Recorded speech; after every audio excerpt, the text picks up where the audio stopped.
Today I'm going to go on a little bookish adventure and I thought I would take you with me. So I am going to go to my library's used bookshop, and basically it's a nonprofit and all the funding that the bookshop in my library makes goes towards programs and different events for the library, which I just love supporting them. I love my library so much. And I have 3 books that I want to bring to donate. And so basically people can bring their books to donate and then they resell them. I think paperbacks are $1 and hardcovers are $2.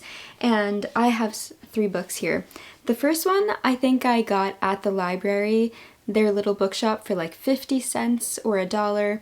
And that is My Brilliant Friend. I already have another copy of it. So I bought this copy years ago, didn't read it, and then I recently read the book in the UK edition, and I really prefer the UK editions, so I'm just going to donate this one because it's one of my favorite books of all time, one of my favorite books of 2025 so far, so someone else can read it and love it as well. And same thing with this one. This is March by Geraldine Brooks. I got this at the library's used bookshop years ago, and then this past Christmas, my cousin Michelle or Nina, I forgot which one, gifted me a really beautiful edition of it. So I'm just going to redonate this one. So I don't need, again, 2 copies of that one. And then this is Wolf Hollow by Lauren Wolk. This is a middle grade book. I got this also at the library's used bookshop, but then I listened to the audiobook and I liked it, but I didn't feel the need to hold on to a physical copy. It was really good. I enjoyed it a lot. I recommend it, but it wasn't something that I feel like I need in my library for the rest of my life. And I'm really trying to be particular with the books that I keep on my shelves, and I want to make sure that my shelves are just my perfect curated library of books that I love, books that I'm extremely excited to read, and books that I want to reread. And I thought I would take you along with me, so let's go to the library.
I got 4 amazing books. They had so many gems. The first book that caught my eye was Sula by Toni Morrison.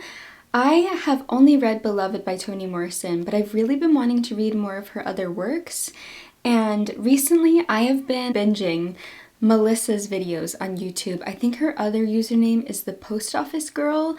I have really been loving her videos, and recently she showed this exact copy of Sula and she was giving it very high praise. And she said, I believe she said that this would be a great one to start with. I've already read Beloved, but I am excited that she thinks this is another good place to start because I do feel like I'm still very new to Toni Morrison's writing, even though I've already read Beloved, but I'm really excited to read this one. And I never used to love these shiny covers, but I honestly love how the spines look all together, and they're kind of growing on me. So I don't know, I always preferred the UK editions, but I'm really loving these. So it seems like the main themes are friendship, race, and I guess coming of age, which sounds really wonderful. So I'm excited to read this one in the maybe near future. I would like to read this soon.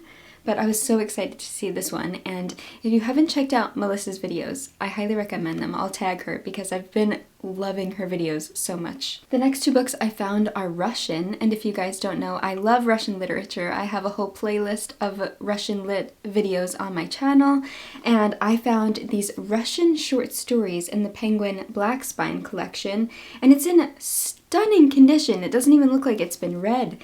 And this is edited by Robert Chandler, and it says, From Pushkin to Buida? I haven't heard of that author. This collection includes not only well-known classics, but also modern masterpieces. Oh, that's so exciting. Many of them previously censored. There are stories by acknowledged giants, Gogol, Tolstoy, Chekhov, and Solzhenitsyn, but by equally great writers such as Platonov, who have only recently become known to the English-speaking world. Some stories are tragic, but the volume also includes a great deal of comedy, from Pushkin's subtle wit to Karm's dark absurdism, from Dostoevsky's graveyard humor to Defoe's subtle evocation of human stupidity, and Zoshchenko's satirical vignettes of everyday life in the decade after the 1917 revolution. This new collection of translations includes works recently rediscovered in Russia. The introduction gives a vivid insight into the history of the Russian short story, while the work of every author is preceded by an individual introduction. Oh, that's so cool! This edition also includes notes and a chronology. So it was edited with an introduction and notes by Robert Chandler. Here are the contents. Sounds so interesting and exciting to have all of these in one edition. Also, this cover is really beautiful. I love the colors. The other Russian book I found, I couldn't remember if I had a copy or not, so I figured I would just pick it up anyway because I don't have this edition. That is Fathers and Sons by Ivan Turgenev. And I definitely don't have this cover. Even if I have another copy of it, I don't mind. I can always donate it back or give it to someone that I know. So this one is translated by Rosemary Edmonds with, it says Romain's Lecture, Fathers and Children by Isaiah Berlin. Ooh, there's a really great quote on the top of the back, and it says, "Of course you cannot understand me. We belong to 2 different generations." That intrigues me. When Arkady Petrovich comes home from college, his father finds his eager, naive son changed almost beyond recognition. From the impressionable, Arkady has fallen under the powerful influence of the friend he has brought with him. That's kind of giving a bit of a Picture of Dorian Gray vibe. A self-proclaimed nihilist, the ardent young Bazarov shocks Arkady's father by criticizing the land-owning way of life, and by his outspoken determination to sweep away traditional values of contemporary Russian society. Turgenev's depiction of the conflict between generations and their ideals stunned readers when Fathers and Sons was published in 1862, but many could also sympathize with Arkady's fascination with its nihilist hero, whose story vividly captures the hopes and regrets of a changing Russia. That sounds fascinating. Rosemary Edmonds' superb translation of Turgenev's masterpiece is accompanied by Isaiah Berlin's 1970 Romain's Lecture, Fathers and Children, which has been acclaimed by scholars as a classic in itself. I think it's just a separate work of writing. Very happy to have this one. I really don't think I have it on my shelves. I'm just gonna check right now so that we can get an answer.